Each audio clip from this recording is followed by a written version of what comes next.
What's up, everybody? Coach Eric Orton here, and I'm at a Jackson Hole Mountain Resort on a beautiful day. You can see, hopefully, the paragliders coming down the mountain. They're flying down. We're heading up today. And while we run up the mountain today, there we got one coming down. We're going to talk about the most efficient way for you to get faster, for all of us to get faster, regardless of age, ability, experience. The most efficient way for you to get faster. I'm going to leave it as a teaser. We'll talk more about it once we get to the trailhead. I've got about a 10-minute warm-up to the trailhead, and we'll discuss what that is and discuss it all the way to the top. I've got about a 4,000-foot climb in just over 5.5 miles from base to the summit. And again, going to take you along the way. But again, as a little teaser, what's that most efficient way for you to get faster? Well, I've got my phone, I've got 500 milliliters of water, got a wind jacket in my back, got my 8-ounce trail shoes. I'm going as light as possible. And there's where we're headed, to the top of Rendezvous Mountain. So, see you at the trailhead. Let's roll. All right, we are at the trailhead to the Wildflower Trail, which takes you to the top. We're gonna hit some snow today, so I'm anticipating having to jump on the service road at some point. We'll probably get to maybe 8,000 feet. But as I talked about earlier, today is all about what's the most efficient way for you to get faster. And I kind of teased you a little bit with, hey, I'm going really light as possible. I'm going 4,000 feet today, so I want to go as light as possible because I always want to be as light as possible. So that's the most efficient way for you, for anybody to get faster, is to reduce your weight, reduce your body weight. And the most flawed way I see people trying to achieve a lower body weight is trying to achieve it through exercise. So what I mean by that, my cardinal rule is control your weight with your diet and control your performance with your training. And that's what today's about, okay? We're gonna learn all about that. So, we're headed up Wildflower, let's go.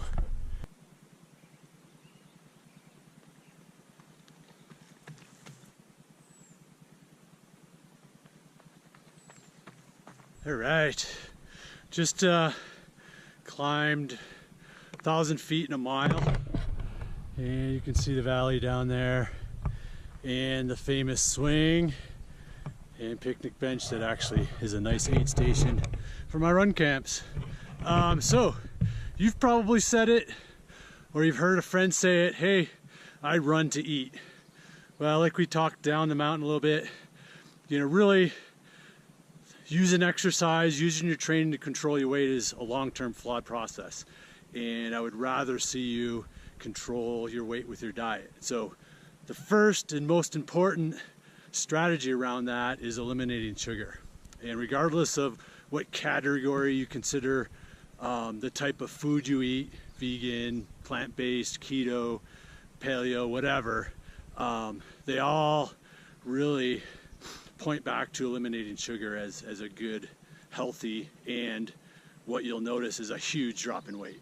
Whether you think you need to lose weight or not, you're going to drop some weight by eliminating sugar. Okay, and there's two kinds of sugars. There's the obvious ones, the table sugar, what you put in your coffee if you're still drinking that Coke, that soda.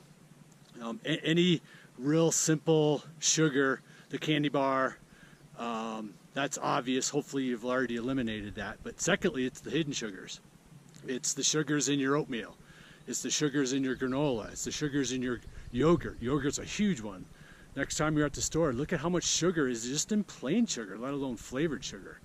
Okay, so your tomato sauce, anything that is going to have sugar on its label, and hopefully you're kind of getting away from labels. We'll get to that later. But again, start being aware of the hidden sugars in your daily diet. Okay, they rack up, they add up, and it can play a huge difference if you start to eliminate that. And in my book, The Cool Impossible, I really challenge readers to go through a 20-day sugar detox of eliminating all sugars except fruits in their diet to really see the huge change you're going to see in 20 days. And then you can find a balance from there. But that's where we start. Eliminate the sugars. Okay? All right. Upward and onward.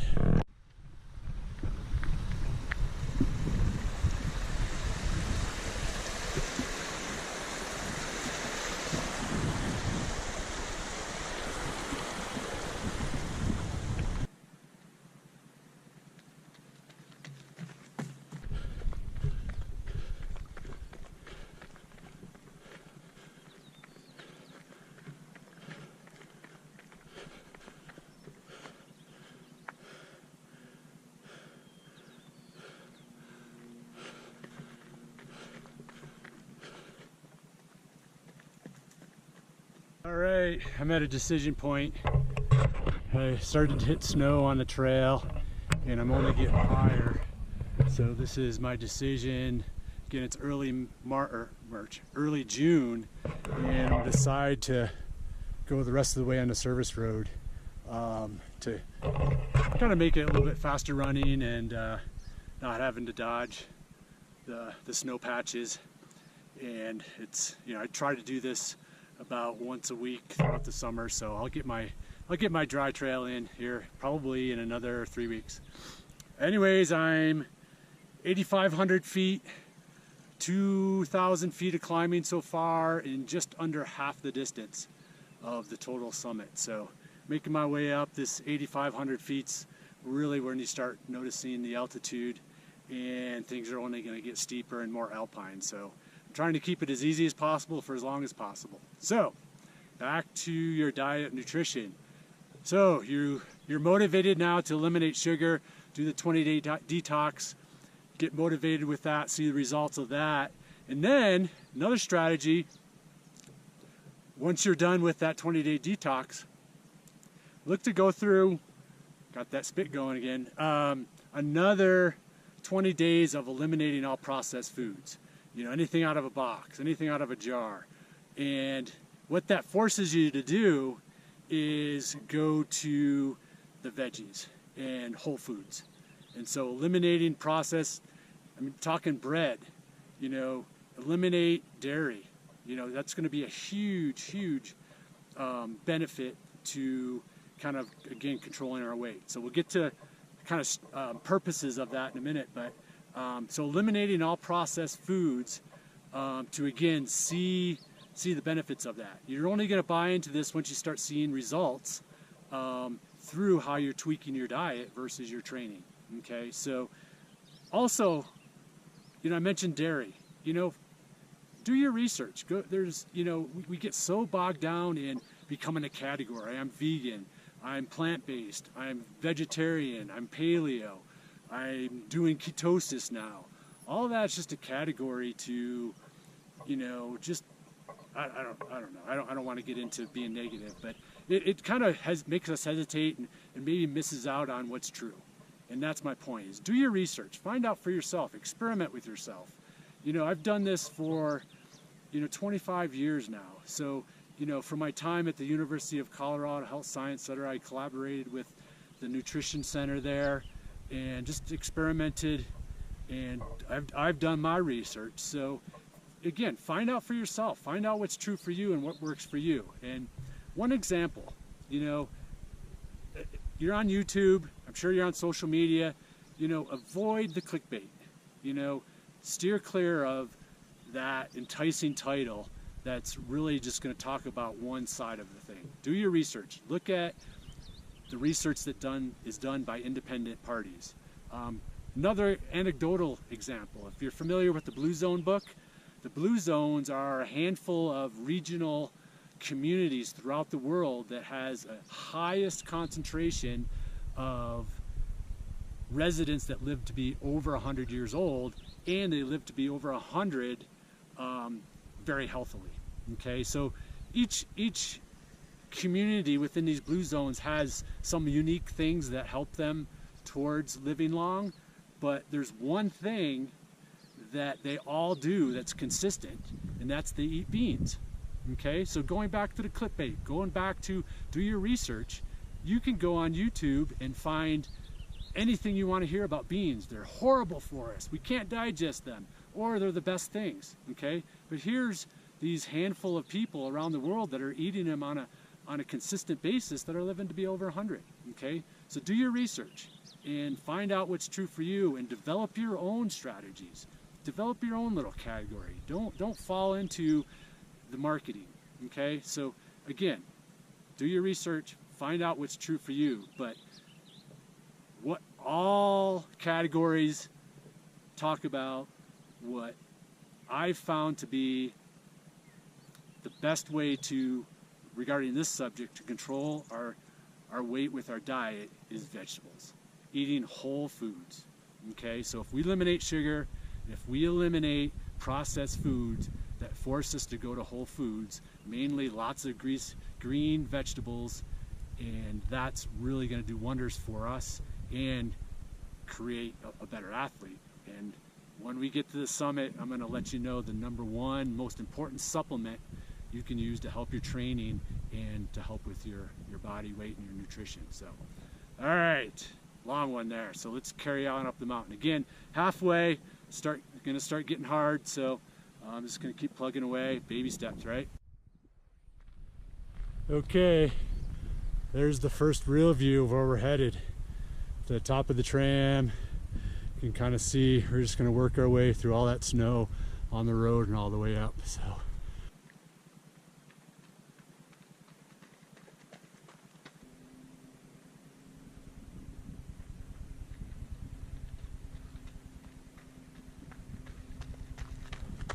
All right, I'm at 9,500 feet at 4.3 miles. So I'm going to about 5.6 miles at the end and just under another 1,000 foot of climb. So kind of the summit push.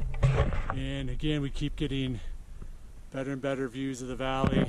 In the background there's Cody Peak, and we're headed up that way. So again, refreshing. Purpose of this video is the most efficient way to get faster, all of us to get faster, and that's by reducing weight. So obviously your body has to carry less. Simple as that. If I look at these rocks, hey, this rock's about 15 pounds. I wouldn't run up the mountain with that. These smaller rocks, hey, 3 or 4 pounds. Okay, I wouldn't choose to put that in my pack and run up 4,000 feet of climbing. This just amplifies how just a little bit of reduction in weight goes a long way for all of us, me included.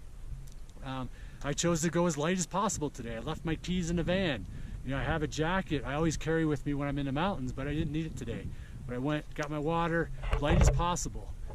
So now that you eliminated sugar and processed foods, and gravitated to whole foods for your nutritional needs. And like I mentioned, just again, find out for yourself, develop your own strategy, but maybe look to use a 95-5 strategy that I talk about in my book. So 95% of the time you're eating whole foods. 5% of the time you're treating yourself. Simple as that. I think one of the fears when I talk to people about really altering diets this way is that they fear that they're going to miss out on all the treats, all the good stuff. Well, I found that it's actually the treats that lead to unhappiness. For example, if we're worried about losing our ability to have treats and maybe all that good food that we consider maybe not so healthy for us, is that when we eat that, we become unhealthy in our mind. And then what does that do? It makes us feel bad about ourselves. And then what do we do to make ourselves feel good? Well, we eat another piece of pizza. And it's this perpetual cycle of unhappiness that ultimately the unhappiness is coming from the treats that we fear that we're going to lose out on. So think about that for a while you're trying this. And ultimately notice how by having discipline about what you eat, by not having that piece of pizza, by not having that bowl of ice cream, notice how good you feel once you made that decision not to have it. You feel good about yourself, and that's motivating, and that's perpetuating in a good cycle. It keeps you motivated. It makes you want to create that good feeling, just like you're running, okay? Look at what makes the joy of running for you. Is it the discipline? Is it the everyday lifestyle? Is it how you feel when you get done with your run? Wow, I didn't want to go out that day and I did, and wow, I feel really good that I did. Or I feel amazing after climbing up a mountain or going to the track. All of that reasoning that makes us feel good about why we run, we can employ with how we eat, okay? So every choice can make you either feel really good about yourself or really poor about yourself. And you're just a decision away from making yourself feel really good, okay? So see that discipline as a good thing. And I always say discipline is the athlete's best friend. Discipline is the ultimate performance enhancer, okay? So see discipline as a way to make yourself really happy, okay? And employ that day to day with your choices of food and see what happens, okay? All right, as I mentioned at the top, I'm gonna let you know the ultimate supplement to help with your diet and your performance. So let's get on up there. Here we go, we're headed that way.